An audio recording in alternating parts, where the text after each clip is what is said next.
Góðan daginn og velkomin í Silfrið. Ég ætla að ræða 7 ár af stríði í Sýrlandi á eftir við Þórunni Ólafsdóttur, verkefnastjóra í málefnum hælisleitanda og Ólafur Ragnars sem sérfræðingur í Mið-Austurlöndum.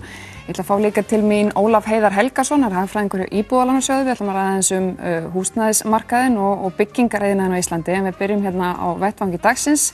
Það komið til mín Líf Magnúsdóttir, oddviti Vinstri grænna í Reykjavík. Páll Bartósek, varaþingmaður Viðreisnar, Gunnar Bragi Sveinsson, þingmaður Miðflokksins og Áslaug Arna Sigurbjörnsdóttir, ritari Sjálfstæðisflokksins og mögulega áframhaldandi. Það verður kosið það hérna strax eftir þáttinn. Áslaug, þið að halda landsfund núna. Þú ekki fengið neitt mótframboð, ertu bjartsýn fyrir áframhaldandi embætti í ritaranum og hefur þetta ekki gengið vel hjá okkur helgina? Jú, þetta hefur gengið alveg frábærlega og láttum við 1000 manns mættir á fundin og ótrúlega gaman og skemmtileg stemming alla helgina. Þannig ég hlakka bara til að hitta fólki aftur í dag og svo verður kosin forystann seinna í dag. Þannig að ég er auðvitað bara mjög bjartsýn og fekk gríðarlega góða móttökur í gær sem ég þótti mjög vænt um. Langar að ræða aðeins við ykkur öll hérna svona stöðu stjórnmáluna og ríkisstjórnarinnar og held áfram með þig, Áslaug. Þú ert formaður utanríkismálanefndar, þar situr hún Rósa í Vinstri grænum sem að styður ekki ríkisstjórnina og það náttúrulega kom bersýnilega í ljós í síðustu viku í kosningum vantraust á dómsmálaráðherra. Er þetta óviðunandi staða ykkar mati að þau sitji fyrir hönd Vinstri grænna í þessum nefndum, hún og Andrés Ingi og í rauninni kannski ráði hvort að meirihlutin hefur meirihluta yfir höfuð í þessum nefndum? Ætlið þið að beita ykkur eitthvað fyrir breyttri skipan í þessum nefndum? Vinstri grænir verða auðvitað að leysa þetta mál innan síns þingflokks sem fyrst og hérna við höfum auðvitað styrkan meirihluta á þinginu sjálfu og það sást vel þegar kosið var vantraustið. Þannig að þetta er auðvitað bara mál sem Vinstri grænir þurfa að leysa en við höldum bara áfram með þingstörfin og erum með meirihluta í þinginu, hvort sem með þeim eða án þeirra. Það var að flutta fréttir af því að það sé þrýstingur frá samstarfsflokkunum og þá sérstaklega Sjálfstæðisflokki að þessum nefndum verði breytt eitthvað. Hefur þú fengið veður á því og er þetta eitthvað sem veldur þér áhyggjum til dæmis í þinni nefnd? Það er auðvitað sérstök staða að fólk sem treystir ekki okkar ráðherra við að stóla á þau í nefndastarfi. En þetta er auðvitað mál sem Vinstri grænir þurfa að leysa fyrst og fremst innan síns þingflokks. En á meðan við hingrum eftir því að þá erum við með góða meirihluta á þinginu samt sem áður, þannig að við höfum ekki stórar áhyggjur af þessu. Nei. Gunnar Bragi, hvernig upplifir þú þetta? Þú ert líka í utanríkismálanefndinni. Upplifir þú þannig að þið í minnihlutanum séu með meirihluta í þessari nefnd? Ekki, það var ekki farið fram neina viðræður það, mynda nýjan meirihluta í nefndinni. Ég held reyndar að þetta er vandræðalegt mál að sjálfsögðu því að það lá nú svo sem ljóst fyrir upphafi að þessir 2 ágætu þingmenn voru ekkert endilega sammála því að fari í þetta ríkisstjórnarsamstarf. Þeirra staða hins vegar kannski mun sterkar heldur en menn halda, ekki síst vegna þess að maður rétt að ung Vinstri græn voru nú álykta eða tala svona svona eins og þessi 2 þingmenn varðandi bæði stjórnarsamstarfið og varðandi ráðherrann svo. Þannig menn geta varmeta það að þetta eru mjög sterkir einstaklingar inn í Vinstri grænum.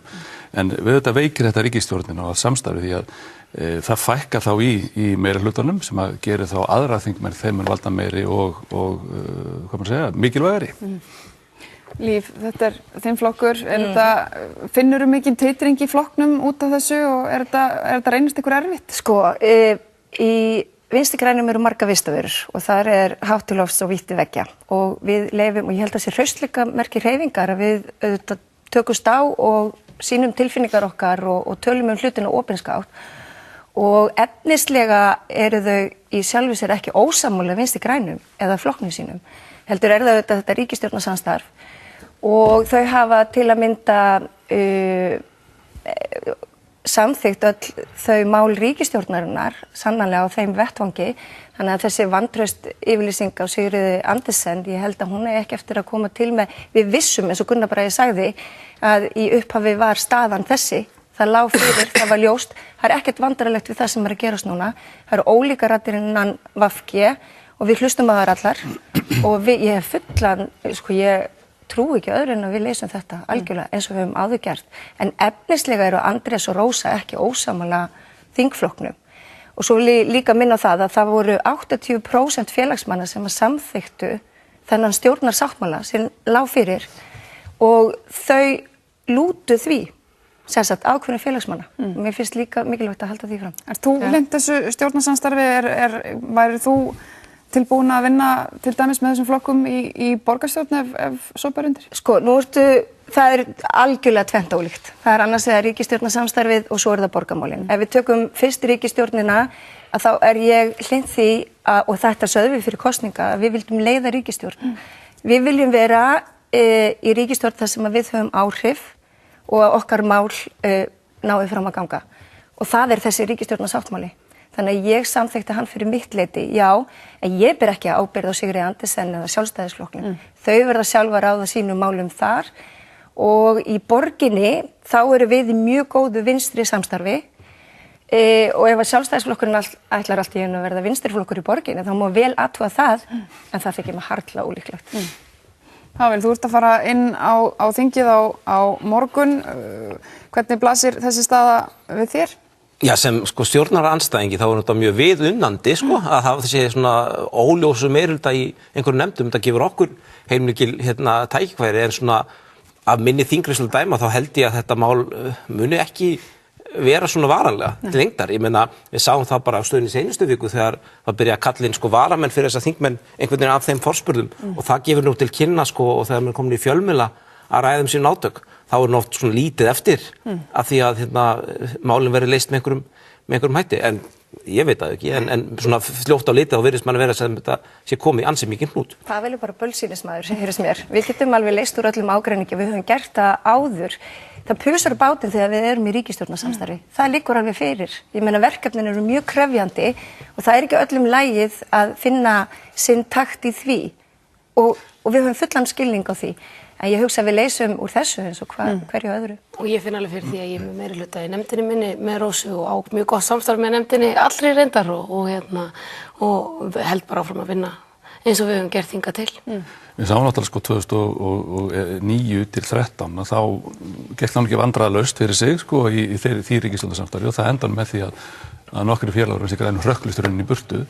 Hvort það gerist núna, það ómögulegt að segja. Þetta rétt eins og Pavel segir, þetta miklu erfið en kannski menn að reyna að láta lítið út fyrir þegar að það farið að kalla einu varaþingmenn að þingmenn forspurðum og að takast á í fjölmiðlum, þá veit það aldrei á gott. En það langar með að benda á 2009 og 2013, þá var efnislegur ágreiningur og það var Evrópusambandið. Þannig að því sé haldið til haga. Já, þetta efnislegur ágreiningur traustli ráðherra. Það svolítið stór ágreiningur. Það grundvallar ágreiningur stinningu ríkisstjórnar. En það lá fyrir í upphafi hjá þeim tveimur að þau vildu ekki ganga í meirihlutasamstarf með Sjálfstæðisflokki. Það lá alltaf fyrir, þetta á ekki koma neinum óvart. En við erum náttúrulega bara komin að stað með þessa ríkisstjórn, það er 3-4 mánuðir búnir og þetta strax byrjað, þannig að maður veit aldrei hvernig hins vegar bara líf til þess að árétta það, þá rökstuðu þau sín atkvæði í þinginu ekki einungis með því að voru andstæðu þessar ríkisstjórnarsamstarf heldur, sérstaklega voru það rökstuðu að andstæðu sig við þennan tiltekna ráðherra. Þannig að það svona kannski öllu meiri þungi því. Já, en svo liggur fyrir að Alþingi treystir ráðherranum þó við þín þurfum ekki að gera það. Oft talað að svona geti einmitt þjappað mönnum saman og fólki saman og rauninni styrt þá sem eftir sita. Ertu sammála því að þetta hafi jafnvel bara þétt raðirnar hjá þeim sem að styðja þessi ríkisstjórn? Ég vandrast til að gera það oft. Það er svona, ef ég svona tek með aðeins út úr hlutverki einhvers pólitíks spindóttars, þá eiga þeir stundum til að gera það. Og minna ríkisstjórnin ennþá með meirihluta ekki, en þetta er mjög rúman, ég menna þetta eru 33 þingmenn þá á móti hvað er 63 minnst því, aldrei ekki 30. Þannig að ríkisstjórnin er þá með meirihluta en auðvitað er hann minni en var og ef einn í viðbót hrökklast í burtu þá er allir komnir með veto öll ríkisstjórnarmál og ég þekki það nú verandi þannig ríkisstjórn að það er ekki endalega auðveld staða fyrir þingmenn að vera í þannig meirihluta. Þau hafa samt stutt öll ríkisstjórnarmálin, svo því sé líka til að halda til það. Og þau eru ekki svo mörg, þannig að það er nú eins og það er. Og ég held bara, starfið gengur bara mjög vel og þetta hygglust í hópnum saman og ég held að þetta veiti bara, ég meina framhaldið virðist gott hjá ríkisstjórninni og ég full að trúa því að það muni ganga vel. Förum aðeins yfir í aðra sálma, það var svona eiginlega með stærri málum vikunar var stóra svifryksmálið, svifryksmengun í Reykjavík. Börnum og þeim sem eru veikir fyrir var ráðlegt að vera bara yfir höfuð ekkert á ferðinni úti við, allavega ekki nálægt stoppbrautum og náttúrulega síðan á endanum fólk beðum að vera ekki að keyra mikið. Líf, ég meina þetta er fullkomlega óásættanleg staða fyrir íbúa Reykjavíkur. Algjörlega ólíðandi að við eigum auðvitað að vera í borgarumhverfinu geta anda léttar og verið í hreinu umhverfi þar sem ekki menga vatn eða menga andrúmsloft.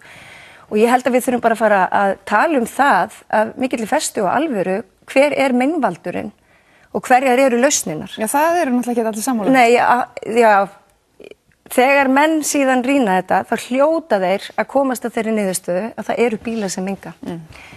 Og að því að og þyrla upp svifryki og þá sérstaklega díselbílar sem eru með þessa hættulegu agnir. Og við þurfum bara algjörlega að takmarka alla bílaumferð í framtíðinni og leysa út með vistvænum samgöngum og fá einhverja svona vitundavakningu vistvæna ferðamáta. Og það erum við meðal annars að gera í loftslags áætlunum okkar í Reykjavík með hjólreiða áætlunni og með borgarlínunni. Og við þurfum að setja miklu meiri trukk í almenningssamgöngur og við þurfum að skipta út bílaflótunum okkar, svo eitthvað sé nefnt. Og líka, sko, að því að örplastið var líka í umræðinni fyrir nokkru síðan.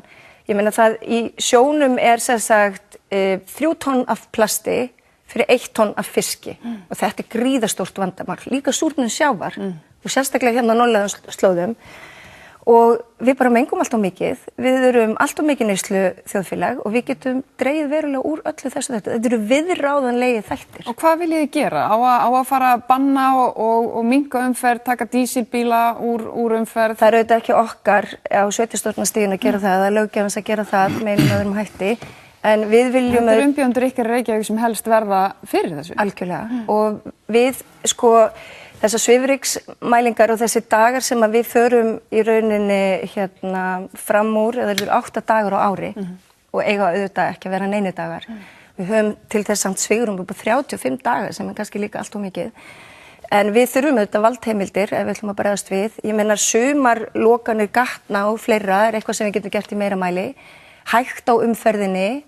En við skulum bara skoða þetta af fullri alvöru, hvernig við getum best búið í hreinu borgarlandi. Pavel, þú hefur gefið það út og ætlar að gefa kostnaður í borgina fyrir Viðreisn. Þú hefur náttúrulega verið mikill talsmaður almenningssamgangna. Ég gerir bara ráð fyrir því að þú sért á svipaðri línu og Líf. Fagna því. Ég meina það er til ýmsar leiðir til að draga úr umferð. Ég meina það eru bein gjaldtaka á umferð af mannvirkjum með einhverju móti alltaf ein leið til þess. Ég meina það hefur verið gert til dæmis með að taka gjald af bílastæðum í Reykjavík og ég efa það ekki að það er eitthvað sem dregur til dæmis umferð. Ég meina við getum líka að hafa borgið lent í þessu og gert ýmislegt. Ég meina á svona dögum eins og þessum þá til dæmis bara gefið frítt í strætó í mörgum borgum. Ég er ekki talsmaður þess að gefa frítt í strætó almennt, ég held að það sé mjög vond hugmynd, en ég held að við svona aðstæður þá verðum við að skoða einhverja þannig lausnir til dæmis. Ég hef ekki mikla trú á því eins og sumir hafa talað að lausnin felist í því bara leggja steypu sterkara malbik. Á endanum það alltaf umferðin sem veldur þessu svifryki og það það sem við þurfum einhvern veginn að reyna að draga úr með einhverjum hætti. Það fólk sem mengar. Já, og gjaldtaka góð leið til þess að gera það. Já. Áttu þau tala gjaldtöku, ég sá í ályktunum ykkar samgöngumál, það var ekkert talað borgarlínu, hvernig þetta þú ert nú þingmaður Reykjavíkurborgar, hvernig blasir þetta við þér? Já, þetta auðvitað langtíma áætlanir og einhverjar lausnir sem taka auðvitað gríðarlega mörg ár eins og Líf talar og það verður auðvitað líka að hugsa þetta til skemmri tíma, hvernig þú ætlar að leysa þetta og bjóða ekki Reykvíkingum upp á þetta svona marga daga á ári. En við erum auðvitað einnig fylgjandi því að hafa bara fjölbreytt form samgangna á allir leyti og viljum auðvitað ræða almennt betri samgöngur í Reykjavík sem ekki vanþörf á. Og ég held að Sjálfstæðisflokkurinn sé tilbúinn í þær viðræður og geti verið mjög auðveldlega leiðandi í því að bæði efla hér og bæta samgöngur en líka almenningssamgöngur hiklaust. Opin fyrir öllu? Já, bara fólk hafi val. Ég held að það sé mikilvægt líka að menn hugsa líka hvernig verið að ganga borgina. Sóðaskapurinn og gullna borgarna alveg hreint með ólíkindum. Og maður horfir á vegkantana fulla af ryki og drullu og alla girðingar fullar af rusli og meðan að bílarnir keyrum og þyrla upp þessu ryki að sjálfsögðu verður það meiri mengun heldur en ella. Svo líka verður við að segja það að það voru gríðarlega mistök á mínum viti. Og Vigdís Hauksdóttir að birta núna mynd á Facebook síðu sinni í dag þar hún sýnir þessar framkvæmdir sem var frestað eða slegnar af fyrir 10 árum síðan. Þetta eru framkvæmdir út allt höfuðborgarsvæðið sem hefðu greitt fyrir umferð Hvað ætli borgarbúar eyði með mörgum mínútum í dag, hverjum eins að degi, í það að setja kyrri bílnum sínum, en hann gengur og mengar og mengar og mengar.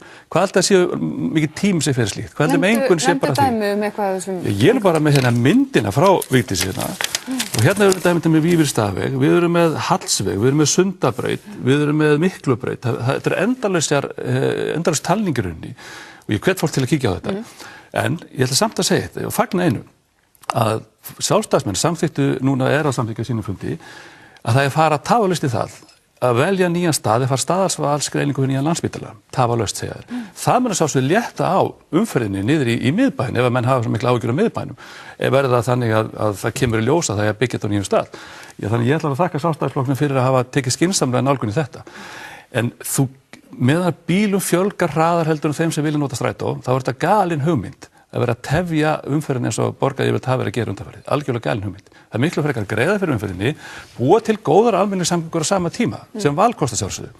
En ég held að þessi borgarlína eftir að hafa átt fundi með sveitarfélögunum hinn í kringur Reykjavík í Kraganum, allir sögðu að þessi umræða komið langt á undan því sem raunverulegt er sko. Langt á undan raunveruleikanum.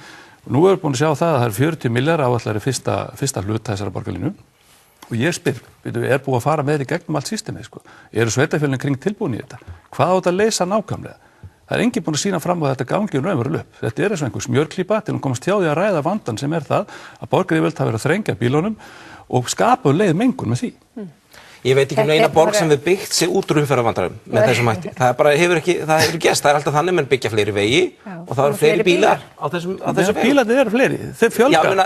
Þeir eru búin að reyna að þrengja bílunum en samt fjölga með umferðin eykst. Ég meina þannig að það segir það að þessi mikla aðför einkabílnum hefur ekki verið meiri svo að bílunum hefur Hvað hefur fjölgað mikið í strætó á þessum 10 árum? Þessar tillögur ykkar er svifryksstefna og bara það og við þurfum að horfast í augu við það að almenningssamgöngur leysa þennan vanda sem blasir við okkur. Gatnakerfi að bæta við götum kallar á fleiri bíla og þetta er það sem við þurfum að leggja höfuð áherslu á. Það er að bæta almenningssamgöngur, þar með talið strætó. Borgarlínan er ekki bylting í samgöngum, heldur hún viðbót við almenningssamgöngur og við ætlum að taka 25.000 manns úr bílunum og setja þær í almenningssamgöngur. Nei, vegna þess að almenningssamgöngur það er raunverulegt frelsi að þurfa ekki að eiga bíl eða reka bíl sem er bara mjög dýr í rekstri.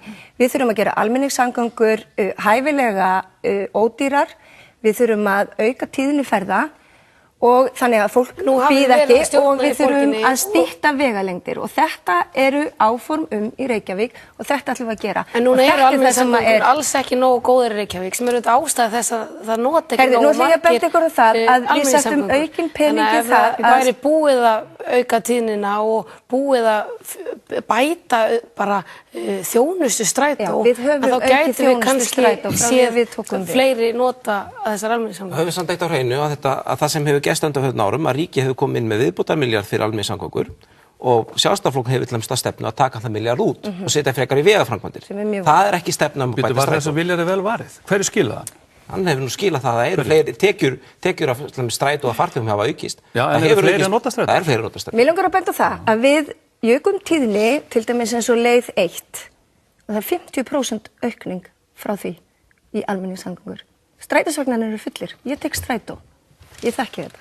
Má ég samt bara segja eitt sko, varðandi samgöngur í Reykjavík, sem tekna upp gríðarlega svarta mynd af þessu. Það er til samanburð á því ferðatíma milli ólíka borga og ég veit að við viljum öll komast eitt rætt að milli og við viljum. En það er allavega heimasíðu þessi Numbeo sem heldur utanum ýmsa kostnað fyrir það að búa í borgum og það er ein borg í Vestur-Evrópu þar sem tekur skemmri tíma að ferðast milli vinnu og heimilis og það er Gautaborg. Allar hinar borgir í Evrópu eru með meiri umferðarvanda en við. Ég er ekki að segja ekki að vera í efsta sæti þarna, en hver viðbótar milljarður, hver er miður sem hann skera af með því að byggja misla gatnámið er gríðarlega dýr. Og það er líka viðhaldskostnaður líka. Þannig að þú vilt meina í rauninni að fólki sem að situr pirrað í bílunum sínum í umferðarteppu sé bara pirrað svona í rauninni yfir engu. Þetta væri svona allstaðar hvort sem er. Það er allavega vandfundin svo Vestur-Evrópuborg sem hefur leyst umferðarmálin sín einhvern veginn með það mætti að fólk komist hraðar á milli. Ég er ekki að segja við ekki að gera betur, en ég þetta leiðir lítil borg með þær borgir sem þú ert að bera upp saman. Og við eigum að hafa miklu meira á betri stefnu og markmið hvernig við viljum að fólk komist á milli vinnu og heimilis. Og eigum að vera mjög óhrædd við það að segja að við eigum að vera langt fyrir ofan að vera í fyrsta sæti á þessum lista að því við erum að bera okkur saman með miklu stærri borg. Ég alveg sammála því, ég bara ekki viss það að breiðari vegir og fleiri mislagatnamót séu hagkvæmasta leiðin til þess að komast þeim með. En stefna okkar í þessum málum mjög góð. Við þurfum bara framfylginni og standa með henni og viti menn þetta verður betra. Og mér langar aðeins að nefna eitt með borgarlína. Vegna þess að hér fólk að tala þetta sé eitthvað framtíða músík. Í lok næsta kjörtímabils þá er eftir að sjá upphafið að henni. Þannig að þetta framtíðin, þetta á næsta leiti. Öll sveitafélögin og höfuðborgarsvæðinu sameinast þetta. Þetta ekkert eitthvað sér vandamál Reykjavíkur. Við erum með Kópavog og Hafnarfjörð og Seltjarnarnes og þau eru búin að samþykkja að fara í verkefnið. Og nú hefur ríkisstjórnin líka komið með að þessu leitinu. Þannig að þetta er raunhæft verkefni og þetta er það sem við þurfum að leggja höfuðáherslu á og við þurfum að tala meira það að það er fólk í bílum sem mengar og þetta er líka til hagsbóta fyrir þá sem að sannarlega þurfa að reiða sig á einkabílinn að fleiri taki strætó eða nýti sér fjölbreytta ferðamáta. Áslögum okkur að spyrja rétt í lokin á þessu, haldið þetta áfram svona með svifryki, kemur það til greina af ykkar hálfu í ríkisstjórnar meirihlutanum að breyta reglum þannig að sé hægt að þrengja eitthvað að notkun til dæmis díselbíla eða nagladekkjum eða slíkt? Ég held við ættum ekki að setja einhver boð og bönn á fólk heldur að reyna að bjóða upp á betri valkosti og þar eru auðvitað Reykjavíkurborg undir og skiptir miklu máli hver tekur þar við taumunum í vor og ég held að við þurfum að bæta allverulega við þurfum bæði að skoða samgöngur heilt yfir í Reykjavík á meðan við bætum almenningssamgöngur. Það er ekki hægt að hugsa bara framtíðina og hvernig þú ætlar að hafa þetta eftir 4 til 20 ár. Heldur verðum við líka að skoða hvernig við getum bætt þetta strax. Já. Ég ætla að færa með aðeins úr höfuðborginni og bæta við restina af landinu. Samgönguráðherra talaði það á flokksfundi Framsóknarflokksins daginn að hann vildi sjá hérna samgöngubyltingu sem við höfum í sjálfu sér ekki séð fyrir síðan bara 1970 eitthvað þegar hringvegurinn var lagður. Af hverju er þessi málaflokkur ekki í betra standi? Við erum búin að einhvern veginn horfa síðustu árin fram á stanslausa fjölgun ferðamanna sem að augljóslega var ekki að fara að gera neitt annað en að sprengja hérna vegakerfið, ófjármagnað samgönguáætlun lagða fram. Hvað þarf að gera? Þarf ekki einhverja þverpólitíska sátt í þessu málaflokki? Hann veit allir hvað það er að gera, það er að stórauka fjárframlög vitanlega til vegamála, samgöngum, bæði viðhald og nýframkvæmdir. Svo þarf að sjálfsögðu sem við þurfum að gera náttúrulega mörgum árum að koma saman það hvort við eigum að innheimta einhver sérstök gjöld af ferðamönnum til að byggja ferðamannastaðinn og mannvirkir kring og þá. Ég man ekki betur en að ráðherra ferðamála hafi sagt núna í fréttum fyrir skömmu síðan að það kem ekkert varðandi þetta á þessu ári, kannski á næsta eitthvað slíkt. Þannig að það er ekki eins og ég verið að leysa það. Það vantar 100 milljarða inn í samgöngunar ef það er að vera almennilegar. Og ef það verður að setja 20 milljarðar viðbót þá er bara dropi í hafið í rauninni. Mér minnir það kosti í dag cirka 50 milljónir króna að malbygga tvíbreiðan veg 1 kilometer. Þessi 1 kilometer kostar 50 milljónir króna. Þannig þið sjáu hvað 1 milljarður gerur lítið, það er einhver 20 kilometrar eitthvað slíkt. Þannig að þetta er alveg ótrúlega lítið sem við fáum fyrir þessa fjármunirinn. Við höfum verið svo aftarlega meirinn svo lengi. Þannig ef menn ætlar sér að gera raunverulegt átak þá þarf að setja tugi milljarða inn í samgöngur. Og hluti af því sjálfsagt hérna á höfuðborgarsvæðinu. Þið sjáum við til dæmis Reykjanesbrautina frá Krýsuvíkurvegi yfir Kaldarseli, þar sem mikil eða alvarleg slysverða, þar sem á eftir að tvöfalda og brekka þann veg. Ég spyr, hvað á að setja mikla fjármunir þetta? Það mun til dæmis aldeilis hressa upp á umferðar, flæðið hérna á höfuðborgarsvæðinu, gangi þetta eftir. Þarna eru ferðamenn að fara líka í gegn. Þarna ég var 40 mínútur frá álverinu daginn inn í Fossvogsdal. 40 mínútur, bara þessa leið. Meira og minna stopp og mengandi, þarna þarf að framkvæma sjálfsagt fyrir utan allt umferðaröryggi. Þannig að það vantar stórkostlega fjármunir í samgöngur og við höfum bara ekki sinnt þessu. Nei. Þörfin auðvitað svo greiðlega mikið, hún yfir 200 milljarðar, hver þörfin að setja í samgöngumálin. Við erum bara ekki með þann pening til að setja í þann nákvæmlega núna. Ég held samt að við þurfum að skoða þetta eins og Jón Gunnarsson gerði varðandi meiri gjaldheimtu. Það er alveg til peningar. Og ég held að við verðum að því að við erum að forgangsraða í samgöngumálum, við verðum að gera ennþá betur af því að þörfin svo mikil. Og það ekki sér í lagi af því að hún var stopp svo lengi eftir hrun, það var ekkert gert og allt grotnaði niður hér í 4-5 ár eftir hrun, að þörfin orðin mikil og margir vegir alveg algjörlega óásættanlegir. Og þess vegna verðum við að þora að skoða það og velta því upp hvernig ætlum við að fjármagna þetta og hvort að þá veggjöld og sérstaklega sérilagi þegar fólk farið að breyta bílunum sínum að það eru færri bensín- og díselbílar á vegunum sem borga þá færri bílar sem borga þá til ríkisins að þá verðum við þetta að endurhugsa það líka. Ég ætla að slá bara þess annar tón. Ég meina við vandinn kannski sá, við erum nú á toppi hagsveiflunar og það vilja allir eyða rosalega miklum peningum. Það kannski lítið auðveldara fyrir fólk að gera heldur en oft áður. Við sjáum það þetta eins og fjármálastefnu fyrir ríkisstjórnar og núverandi ríkisstjórnar og ég ímynda mig fyrir fjármálaáætlun sem komið fram sem verður það sem ekki verður haldið að varlega á spöðunum og var gerð síðast og þetta auðvitað tíminn eins og 2007 það sem mjög gott að lofa miklum framkvæmdum, miklum útgjöldum, hvort sem til vegamála, heilbrigðismála, alls staðar. Ég held til miður bara eins og Hagstofa okkar sýni að það ekki endilega skynsamlegt að fara í það blás út ríkisskuldum útgjöld á þenslutímum og ég hef áhyggjur af því sem að gera og ég hef áhyggjur af því að Sjálfstæðisflokkur sem hefur núna fengið kannski tækifæri til þess að gera ekki sömu mistök og hann gerði fyrir 10 árum síðan fara að endurtaka það. En þú vilt hingra með þetta þar til í rauninni við erum svona aðeins farin. Við viljum að sjálfsögðu byggja upp gott vegakerfi. Ég að teka undir með Áslaugu með það að skynsamlegt að skoða uppbyggingu vegakerfisins til dæmis nálægt höfuðborgarsvæðinu með einhvers konar leiðum sem felur sér gjaldtöku á þeim framkvæmdum. En ég menna að það í hefðbundin hagfræði skynsamlegra að fara út í svona risa framkvæmdi það hægist aðeins á einkamarkaðnum frekar en að þenja út hagkerfið á þeim tíma sem allir sem eiga skóflu að nota hana. Til að mynda verið að ráðast í framkvæmdir á Vesturlandsvegi sem mjög þörf úrbót.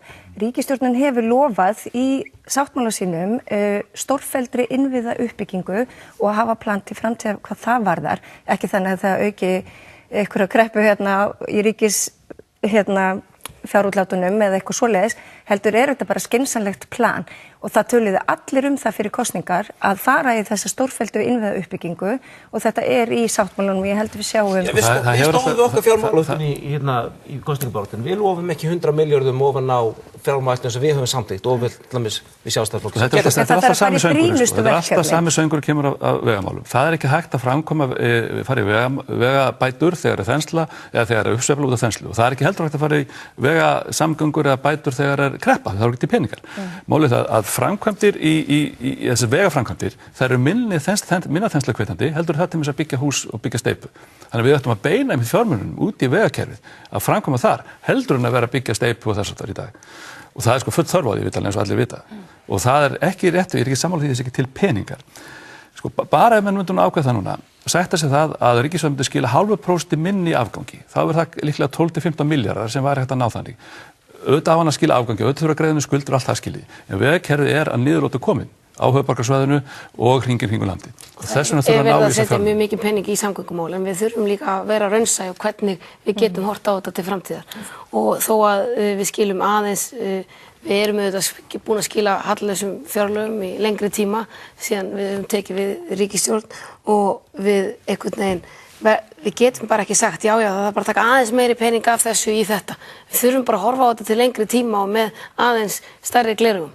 Og ég held að varðandi það sem Pavel segir, að þá þetta bara verið að forgangsraða í það sem ríkið ætlar að sinna vel, sem þessi grunnþjónusta ríkisins, það heilbrigðiskerfið, það menntakerfið, það samgöngumálin, það almannatryggingarnar og löggæsla og það í þetta sem við ætlum að forgangsraða og þarna ætlum við að eyða þeim fjármunum sem ríkið að eyða í og það munum við sjá í glæsilegri fjármálaáætlun sem kemur innan skams. Það verið að eyða meiri peningum hins opinbera heldur fjármálaráðherra Sjálfstæðisflokksins að fara að eyða meiri peningum heldur fjármálaráðherra Viðreisnar gerði. Þannig að það ekki bara verið að forgangsraða í þá eins heldur vera þenja út. Nei, við erum að verja peningunum í mennta- og heilbrigðiskerfið. Við erum ekki að eyða peningum. Já, orða hluti með fallegum hætti. Já, en það þarf líka að vera praktískur og það þarf líka að hafa plan og það má líka, það allir svo óþolinmóðir og ég þekki þetta vel líka á sveitarstjórnarstiginu. Hlutirnir þurfa að gerast strax en þú þarft auðvitað líka alltaf að vera með plan og þú verður að geta sagt við fólk þetta kemur ef þið geti beðið og stundum það bara þannig. Góðir hlutir taka líka tíma. Áslaug, þetta var svolítið þema hjá formanninum þínum í upphafsræðu hans fyrir þennan landsfund að þrátt fyrir að það væri verið að eyða meiri peningum að það væri einmitt ekki verið að þenja út báknið. Þetta ekki, þú skrifaði nú greinum svona í þessi mál í vikunni, þetta ekki einhver mótsögn þarna eða gengur þetta alveg upp? Nei, hann var auðvitað ekki að segja að hann sé að eyða meiri peninga það eru meiri tekjur sem við höfum til ráðstöfunar af því að hér gengur vel og það er auðvitað verið á það sem formaðurinn lagði upp með var í rauninni bara það að það er verið að eyða þeim í það sem við ætlum að sinna vel og síðan ætlum við líka að losa fjármagn með sölu á bönkum, með því að losa það sem ríkið á ekki að vera að standa í þeim rekstri sem ríkið á ekki að vera í. Þannig að ég held að þetta hafi bara verið, þetta var bara brýn áminning það, við erum að eyða fjármunum í það sem þörf þykir og er verið að kalla eftir hér í samfélaginu og við getum ekki sagt að við ætlum að hafa gott heilbrigðiskerfi ef við ætlum ekki að verja peningum í það og það hefur við gert og það gerði ríkisstjórn með Viðreisn líka og ríkisstjórnin þar áður búin að forgangsraða í þessa grunnþjónustu. Þannig að þarna þurfum við þetta bara að ef við ætlum að eyða pening að þá, ef við ætlum að sinna einhverju þjónustu að þá þurfum við líka að sinna henni vel. En þá þurfum við líka að endurhugsa það hvað er líka hlutverk ríkisins á öðrum sviðum. Svona rétt í lokin, Pavel, fyrst ég nú með því hérna, eins og ég sagði áðan, þú ert búin að gefa það út og ætlar að sækjast eftir borgarstjórnarstól. Þið í Viðreisn ætlaði að bjóða fram, hvenær munið þið kynna þennan lista og svona kannski, er það rétt sem maður heyrir að þetta verður svona óformlegur samruni Bjartrar framtíðar og Viðreisnar í borginni, að það sé svona kannski mikið af fólki sem komið það? Listin bjóði fram undir nafni Viðreisnar og ég ger áfram að sé styttar en ekki, ég hann sé verið kynntur vonandi í næstu viku. Það verður bara komið ljós hverjir ánum þegar það liggur fyrir. Takk ykkur öllum fyrir komuna, Líf, Pavel, Gunnar Bragi og Áslaug. Við komum hérna aftur að Vörmuspori með Ólaf Heiðar Helgason, hagfræðing hjá Íbúðalánasjóði.